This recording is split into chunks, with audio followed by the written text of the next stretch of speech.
มาพี่น้อยเนาะมาพบมาเจอกันเนาะกับเฮาอยู่ที่บ้านน้องใจดีเด้อบ้านนี้พี่น้อยเนาะเอา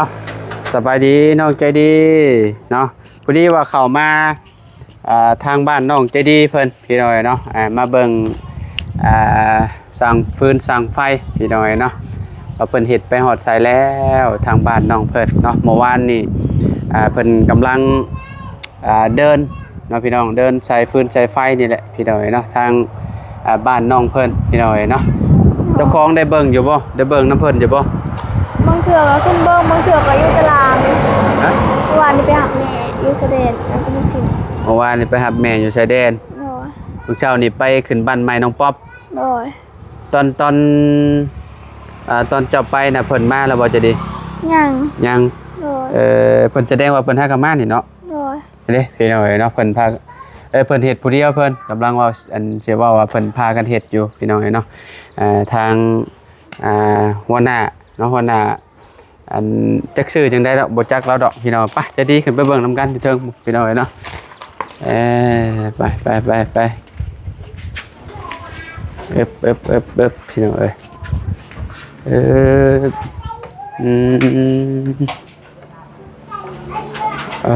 พี่น้องเอ้ยเนาะพี่ทางหัวหน้าช่างไปดีแล้วบ่กำลังติดตั้งกระดานอยู่เนาะเซฟเฮานี่สิวางไว้อยู่เทิงเนาะพี่น้อยเอาไว้อยู่พี่ห่วยคือหายใจใหญ่แท้สูงพี่น้อยเนาะมันสูงเพิ่นว่าต้องนี่แหละต้องใช้อันนี้เนาะต้องใช้บันไดตัวนี้แหละขึ้นพี่น้อยเนาะจบมาแต่เช้าบ่อ้ายให้กลับมาโดยพี่น้อยเนาะหากลับมาวัน9 โมงนี้เนาะวันนี้ก็สิเป็นปักเสียบเพื่อน้องมันมีตู้หยอกตู้เย็นพี่น้อยเนาะมีตู้เย็นแล้วก็สิวางไว้อยู่นี่เลยตู้เย็นน้องจะดีเพิ่นน้องจะดีเนาะไว้มุมนี้พี่น้อยแต่บ่มีตู้เย็นฮะบ่มีเอาบัดมีพุ่นแหละแช่น้ำเย็นเจ้าก็มากินอยู่บ่น้ำเย็นมากเนาะน้ำไปหายเมื่อนั้นมาน่ะเอาไว้อยู่ไสฮะหมดแล้วเอาหมดเลยเอาน้ำที่ว่าแบบจะไปถ่ายอยู่น้ำห้วยเมื่อนั้นเด้เมื่อนั้นเขาไปตากมันหมดเขากินเบิดเลยอันนี้น้ำนี่ใส่นี่น้ำพลน้ำอนามัยน่ะเบิดแล้วน้ำพลที่ว่าเพิ่นโตงไว้พี่น้อยเนาะคิดว่าเป็นน้ำอนามัยตะกี้แต่ก่อนบ่โยพี่น้อยเนาะอันนั้นน่ะมีอยู่ว่าปักเสียบเอาไว้เข้าห้องปักเสียบบ่ได้เดินไว้อยู่ในห้องบ่อ๋อไว้แล้วเนาะพี่น้องเอ้ยเนาะเอาไว้อันนึงเนาะเอาไว้ห้องแม่ก็เอาไว้อันนึงแม่นบ่ปักเสียบพี่น้องเอ้ยเนาะทางห้องน้องจะดีอันนึงเนาะโซลาร์เซลล์เป็นจังได๋เด้เนาะยังหุงอยู่บ่จะดีเนาะหรือว่าบ่หุงแล้วถ้ามันแดดหุงอยู่เนาะคิดว่าแบบมันบ่แดดแบบนี้ได้อยู่ประมาณชั่วโมง2 ชั่วโมงเนาะได้อยู่กลางคืนเนาะแต่ว่านอกเพิ่นมีไฟแล้วก็ใส่ไฟฟ้าและพี่น้อยเนาะบ่มีอันเจาะบ่ไอ้จะบ่มีอันเจาะบ่มันถูกออกได้อยู่เนาะออกได้อยู่พี่น้อยเนาะเพราะว่ามันต้องใส่อันนั้นเนาะใส่ครีมหนีบออกเพราะว่าเขาเจ้าเฮ็ดอันนั้นซื่อเจ้าบ่ได้อันนั้นแน่นปานใดเด้อพี่น้อยเนาะ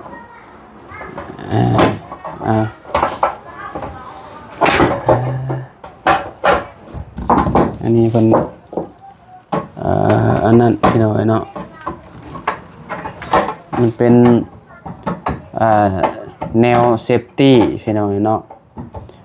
เวลาไฟมันมีปัญหาอย่างมาเฮาก็เอาไฟตัวนี้แหละพี่น้อยเนาะมันสิตัดจากตัวนี้แหละก่อนเนาะ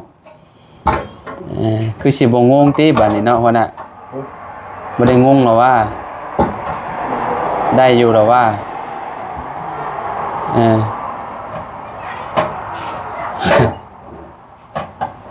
อยู่น้ำหมองห้องน้องจะดีได้จะเอาชูงจะได้จะดีไปเบิ่งดูเนาะคันว่าอยู่เอาอยู่ต่ำเพราะว่าหัวเด็กเพิ่นนั่นพระเจ้าเอาหยังให้เมื่อกี้นี่นะเอาหยังพระเจ้าเอาผ้าห่มให้บ่ใช่คือพระเจ้าคือได้ผ้าห่มเด้ชุมรถแง่นี่จอดเมื่อกี้นี่พระเจ้าได้ผ้าห่มพระเจ้าเอาผ้าห่มให้ได้ว้าวนะรถพ่วงคันนี้เอาผ้าห่มให้เอาเสื้อผ้าให้ว้าพุ่นน่ะไปหน่อยเนาะได้เสื้อผ้าโพูนโอ้ได้ยังกันนะป๊อตู้พี่หน่อย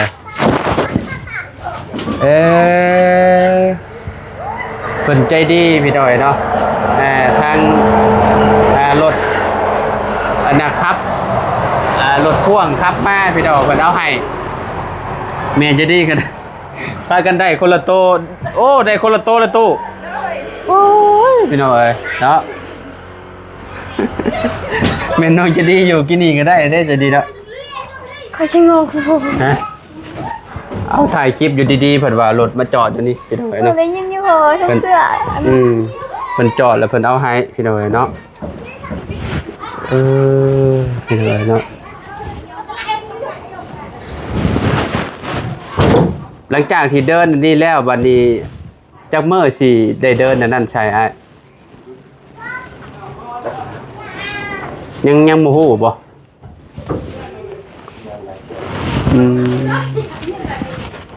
ยังโมโหมืออันนั้นติโอ้พี่น้อยใส่คือว่าแล้วใส่ของดอกแค่ไปก่อนเนาะเฮ็ดจังได๋เนาะพี่น้องเอ้ยเพราะว่าเฮือนจะดีก็คือที่ฮู้และบ่ฮู้ว่าเมื่อใดอันสิได้มาพี่น้องเอ้ยเนาะ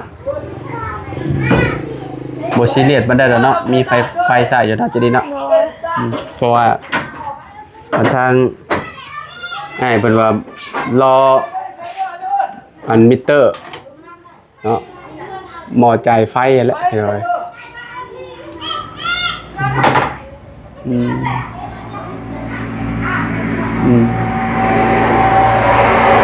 ใส่พอดีเลยวิดหัวเด็ก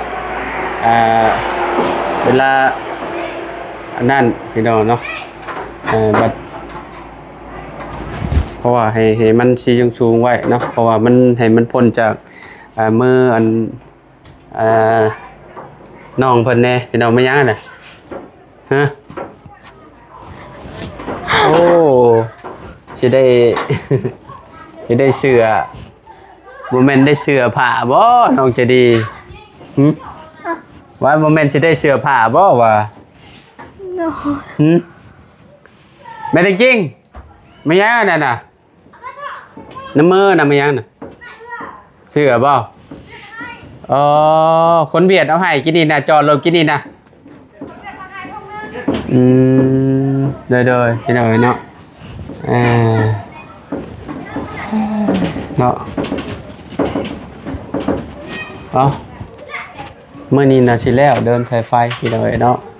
ทางอ้ายเพิ่นก็คือสิเข้าใจแหละบาดนี้เนาะเรื่องติดตั้งเซฟตี้คาร์ดนี่พี่น้องเอ้ยเนาะคือสิบ่ยากปานใดติเนาะสบายอยู่ดอกพี่น้องเอ้ยเพราะว่ามันอยู่โซนไผโซนมันเด้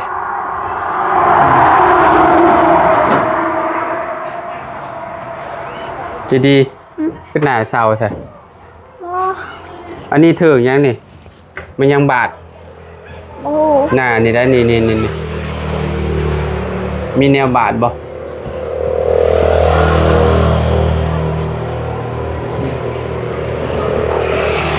เห็นบ่มีแนวบาดได้หน้าเจ้านะก็เสาหลุดออกมาอะไรเห็นบ่มือตัวเองบ่จักถือเล็บบ่จักเนาะยันแบบว่าเวลาเฮานอนกลางคืนแล้วแบบโหเมื่อยเด้อาจสิใส่เล็บแบบขูดแบบว่าใส่แบบเป็นแยงก็ได้มันก็บาดแหละ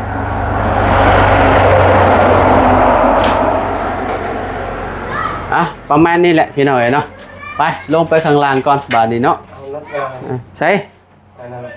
น็อตตัวใดอ้าย ตัวยาวดำเนี่ย ตัวดำบ่อันนี้บ่ เอาเข้าอันสิ สองอันบ่แล้วว่าอยากได้ลายเอาพอบ่ ชัด ใช่มันมีตัวยาว ตัวยาว นิสสันนิสสันนี่ยาวไปตรงไปข้างล่างวันนี้จะดีไปพี่น้อยเนาะเบิ่งคร่าวๆแล้วพี่น้อยก็จะไปหาหน่อไม้มาพี่น้องคนน่ะโอ้ได้ หาไปขาย ฮะ หาไปขายอยู่เวียดอยากไปหาเพื่อนไปขายว่าเป็นรถอยู่เวียดทาง เจ้าไปหามาขายบ่น่ะโอ้เอ้ยของดอกแค่ได้บางลายนึงพี่น้อยเนาะได้ลายแห้งอะไรเนาะคนน่ะโอเคใช่พี่น้อยเนาะประมาณนี้แหละเนาะทางเฮากับน้องอันพามาเบิ่งเนาะเพื่อนน้องเจดีทางสร้างไฟเพิ่นก็เดินยังบ่ได้แล้วดอกพี่น้องก็บ่ฮู้ว่ามื้อใดน้องเพิ่นสิได้ใช้ไฟเป็นของตัวเองนะพี่น้องเนาะก็เพิ่นมาเดินสายไฟไว้นะพี่น้องเนาะแต่ว่าหมอนับไฟนี่ยังบ่ได้มาพี่น้องเนาะจักมื้อใดว่าซั่นเนาะโอ้ยเจ้าเสียแล้วบ่ค่าไฟ ยังบ่ยังใส่ฟรีอยู่บ่กังวลอยู่บ่มื้อสิไปเข้าโรงเรียนอีกบ่โดนเด้อนี่แบบว่ายังย่านอยู่บ่ยังย่านอยู่เดี๋ยวก็สิ้นเนาะเพราะว่าไปบ่อนสถานที่ใหม่เด้พี่น้อยเนาะบางทีน้องเพิ่นยังเก่งๆอยู่เนาะเมื่อไปจดแบบหัวใจเต้นตึกๆบ่จะดีมันไปเจ็ดสื่อได้ย่านบ่ไปจดสื่อกับย่านแบบยันในครูแบบว่าเพิ่นให้บ่ยันแบบว่าเฮ็ดยังบ่ถูกเพิ่นยันเพิ่นให้ติเพิ่นบ่ให้ดอกเพิ่นสิให้เฮ็ดหยังเนาะบ่ให้นะพี่น้องเอ้ยโอเคซะพี่น้องขอโตแล้วพี่น้องเอ้ยเนาะจังได๋ก็อยู่ดีมีแฮงเบิดทุกคนเนาะสบายดีพอกันใหม่พี่น้องก็เจ้ามายังแสนั่นเนาะมาเดินนั่นบ่พี่น้องเอ้ยมาเดินอันเครือข่ายบ่พี่น้องปุ๊ตัดต้นไม้ก็ถึกพี่น้องเอ้ยเนาะโอเคอยู่ดีมีแฮงพี่น้องล่ำลาเด้อ FC เด้อเนาะขอบคุณหลายๆที่มารับชมคลิปเนาะบ่ว่าสิอยู่ในและก็ต่างประเทศพี่น้องมื้อนี้มาอัปเดตเนาะทางเฮือนน้องใจดีให้เบิ่งนำกันพี่น้องเอ้ยเนาะทางอ้ายอันหัวโลนบ่เฮาก็บ่จักชื่อเพิ่นคือกันเนาะจักเพิ่นชื่อจังใดพี่น้องเอ้ยเนาะเพิ่นกำลังต่อเซฟอยู่พี่น้องเซฟที่คาดนั่นแหละเนาะคันว่าต่อบ่ถูกมันก็บ่ตัดได้พี่น้องเอ้ยเนาะคิดว่าได้เนาะคันว่าต่อถูกมันก็บ่ยากพี่น้องเพราะว่ามันเพิ่นแยกมาเรียบร้อยเลยเนาะพี่น้องเอ้ยไปพี่น้องพ่อกันใหม่เด้อเดี๋ยวจะมาอัปเดตให้ FC เบิ่งอีกเทื่อนึงเนาะวันนี้พักเพิ่นก็ฝนบ่ตกก็โอ้ยเนาะพี่น้องโอ้งามอยู่พักอันนี้เนาะเริ่มงามแล้วเนาะไปลำลาแล้วพี่น้องสบายดีเด้อพี่น้องเด้อเนาะ